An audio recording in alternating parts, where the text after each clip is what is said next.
You've probably been here if you're a creative type, like I am. You're on a quest for the one piece that will take your creative pursuits to the next level. It could be a lens, a guitar pedal, a guitar, expensive brushes, makeup, a synthesizer, etc. So, you buy some piece of gear, and all the while you're looking forward to its arrival.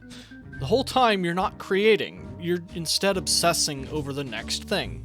It arrives, and you are already chasing the next thing. The next synthesizer, the next piece of gear. The acquisition of gear has become more important than making music, art, or whatever you're into. Some call this phenomena gear acquisition syndrome, or GAS. Recently, this has been mainly the fault of online influencers in the consumption communities, which are communities of people, often online, that often unconsciously encourage others to consume and accumulate. This is apparent in the camera, music, hi-fi, fashion, and makeup communities, for example, and elitism can often run wild there too.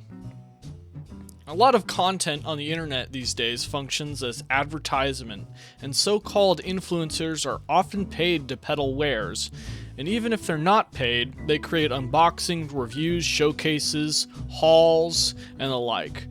I too have been guilty of this several years ago. Manufacturers would send me stuff like microphones to review for free, and in exchange I would make a slightly slanted review. Obviously, I don't do that anymore. Recently, I had a nightmare about influencers invading my watercolor palette, telling me I needed to buy a really expensive color for the duck's eyes. So, take that as you will.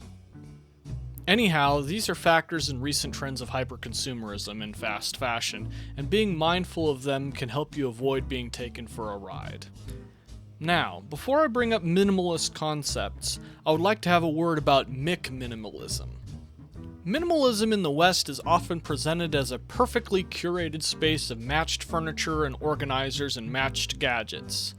Like a stark, white palace showroom of sorts, like an IKEA showroom. Herein lies the problem. Many so-called minimalists would throw out perfectly functional items to replace with minimalist-themed stuff. This defeats one of the core tenets of true minimalism, which is minimal consumption. True minimalism involves doing more with less and making the most of what you have. And applying true minimalism to your hobbies can actually be a fun experience. For example, challenge yourself to try a new style using things that you already have. This can be in art, music, fashion, and so on.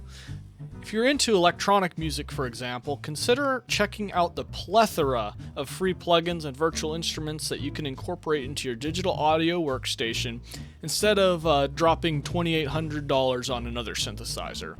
As deadmau5 said, a kid with a laptop can create the next big dance hit. And remember, the best camera is the one that you have on you. There are other ways to deal with gas. By far, one of the most important is to stay away from gear-related content if the gear is not something that you already have. In fact, I would argue not to spend too much time on social media, as much of what is on there these days can be considered a form of advertisement, as I mentioned before. Staying off of social media also frees up your time to work more on your craft and keeps FOMO at bay. Another handy tip is delete your payment information from online marketplaces such as Amazon, eBay, and Reverb. This will slow down an impulse purchase. Consider letting items sit in your cart for 2 weeks. 2 weeks. Chances are you'll change your mind by then. Overall, there are many ways to stop gear acquisition syndrome, and I hope you found this video useful. Feel free to leave a thumbs up and share your thoughts in the comments. And as always, thanks for watching.